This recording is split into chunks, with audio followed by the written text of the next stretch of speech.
Again to my YouTube channel. This is me, Manang Jesay. In this video guys, ituturo ko naman sa inyo kung paano mag-lock ng apps.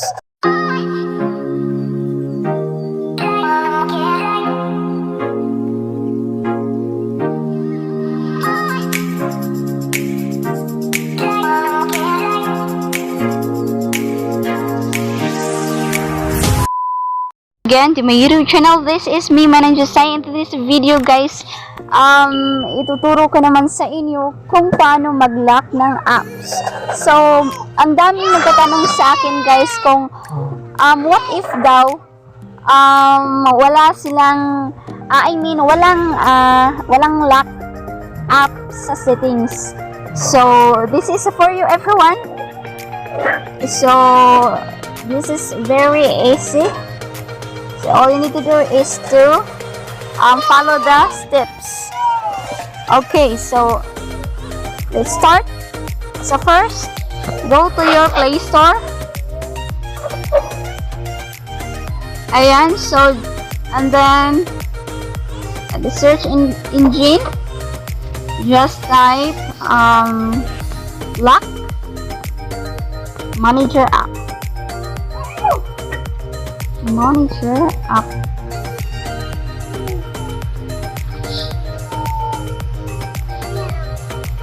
Dito guys. Ito guys.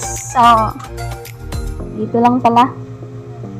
So, ito na apps guys. App. So, this app is already installed. Ayan. Installed na siya. So, all you need to do is to open tapos ka nang nakapag-download tapos gana ding na-install. So ayan, just open. So need siya ng update, so di ko na lang siya update guys, just wait. So mag-direct na lang po ako sa aking app na Lock Manager app. So ayan, so open natin yung Lock Manager app. So for example everyone, meron kayong app dyan sa cellphone nyo.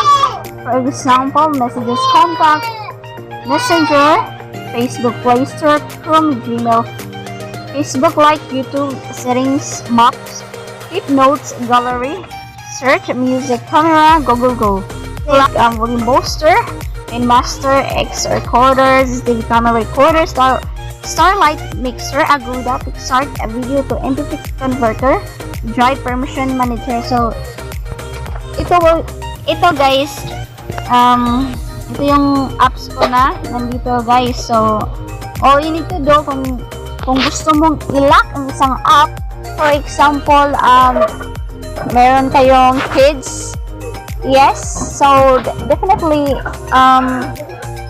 kapag hindi yan nakalock guys, syempre gallery, so may tendency guys na i-delete nila lahat yung guys, pictures nyo, di ba? So para naman safety yung gallery nyo, yung music nyo, etc. Kung anong app na gusto nyo i-lock, so this is it. So just lock all of this if kung gusto mo.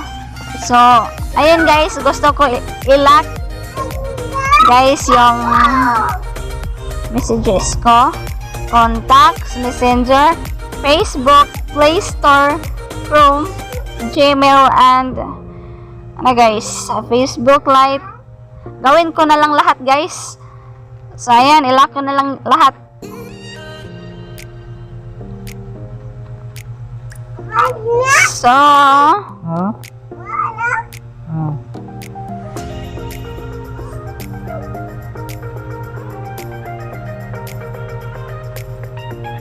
So ayan guys, nakalock na lahat. So hindi na yan ma-open guys kung hindi nila alam yung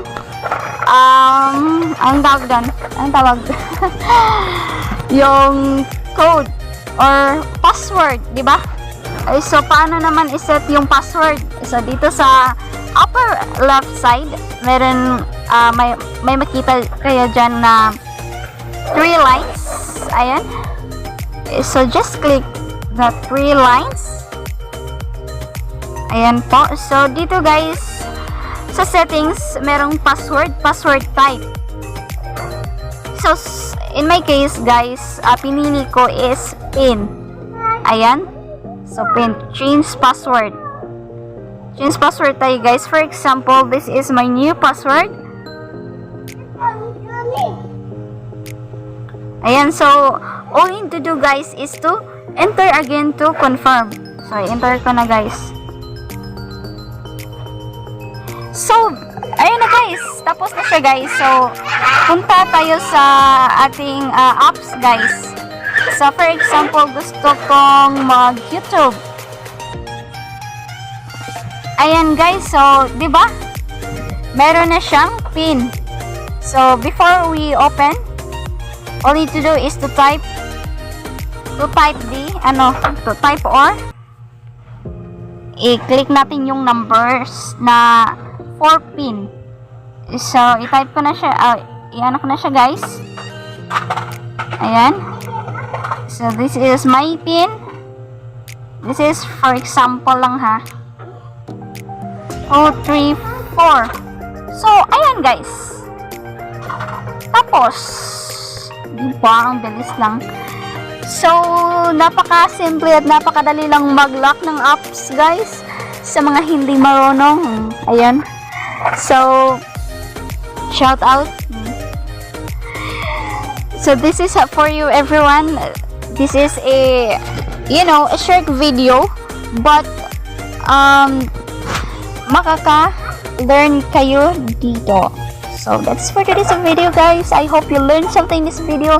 Give me a thumbs up if you like in this video.